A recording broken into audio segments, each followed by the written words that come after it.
I open this now with all my thankfulness to all of you for a few minutes if you have questions, please.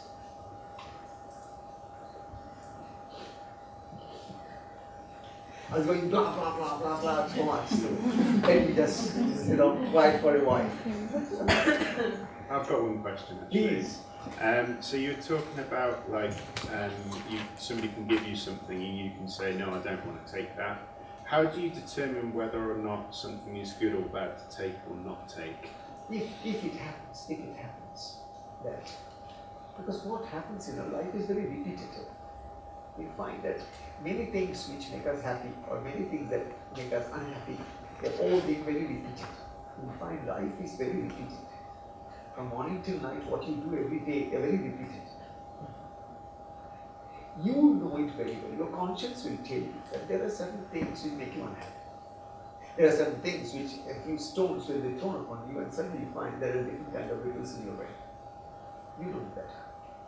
But to know it better, what I was suggesting to you, all of you, is this: that find the time to sit quiet for at least 10 minutes every morning, 10 minutes up to your age of done, to just allow a detoxification of all the negative stuff that has been thrown inside, which also you accepted and collected and put it in your bins of mind, bins of emotion, bins of your body, so that they can just get purged off. So as you live this life, you'll be able to catch vibrations which are very friendly and catch vibrations which are inimical. So if you find there are certain vibrations which are very, very inimical, not very healthy because you don't feel very happy about, or you don't feel a good vibration inside of your mind and body, you would just create one step up. The more compassionate you become at that point of time, the more kind you become at that point of time, your acceptance becomes easier. Because what you do is that, at that point of time, what you give to that other person is more of your positive energy, compassionate energy. Because many a times, there are occasions where somebody is saying something to you, which may be hurting you, are the times when that somebody does not know that she or he is hurting you. Or knows that she or he is hurting you, but has no control over their mind to stop that. Because that's repeated. So what you do is that, fill the other person with more of your positive vibes. Fill the other person with more of your compassion and light. As a result, over a period of time, you find that you are safer inside your own domain. It's your heart, it's your mind, you can tell it. Yes.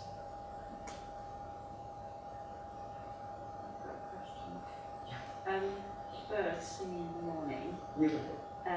Firstly, how do we know that they're singing? How do we know they're not nagging at each other or complaining? I always hear such a beautiful music every morning. Maybe my perception. It's a very nice perception.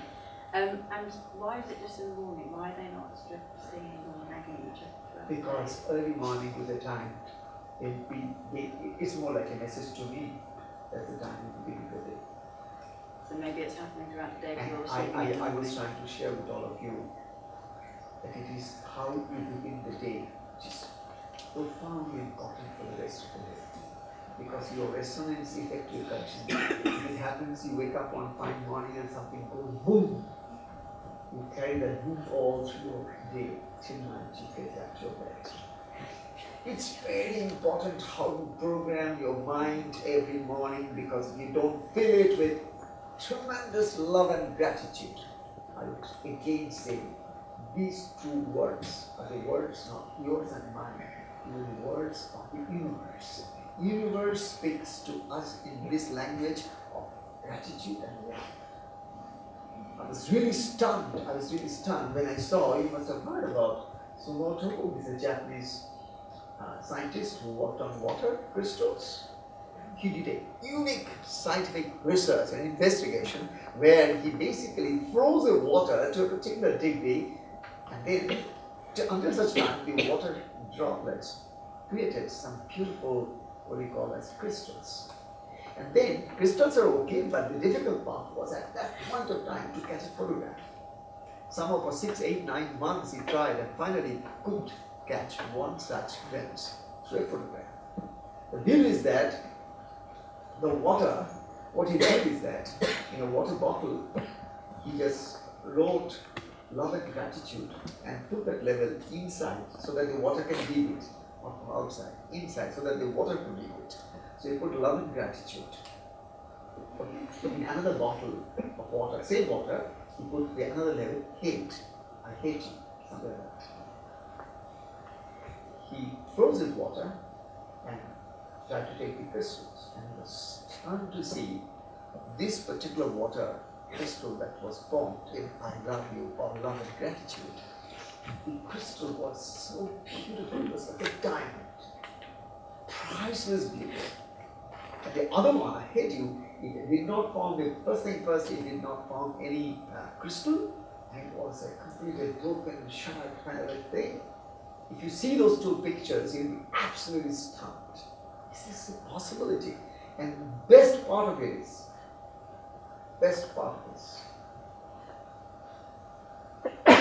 our thoughts and our beliefs are continually influencing the water flow. If that was the level of the bottle, our head is putting those levels on each and every cell and molecules. Every time I say, oh my goodness, I'm so unhappy, I forget one thing. It's a communication from my brain to every cell that I'm not happy. Unhappy cells are unhealthy cells. Happy cells always need a happy mind. Simple fact of life. We always go for the best, beautiful water to drink, but forget one thing. What's the quality of the water inside? Is it drinkable?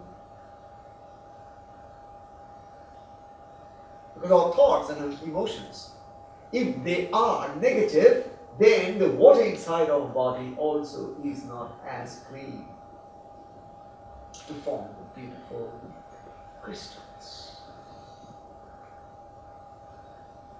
My lesson from those beautiful birds, I don't know what they have been doing or what they do in their own world, but I interpret it as a communication to me. First thing in the morning you do is that celebrate that you are alive, celebrate that you have vision, celebrate that you can hear. Many people lost their, how to even hear? I still can hear. Many people lost their vision. I have vision, I can see. So every little thing that I have, I start to celebrate it. I start to add the dimension of positivism to it, light to it, acceptance to it, acknowledgement to it, gratitude to it. And each and every time I feel gratitude, I feel love. Love and gratitude that become a very inner journey of mine to that work. Yes, please. You were obviously a very enlightened man.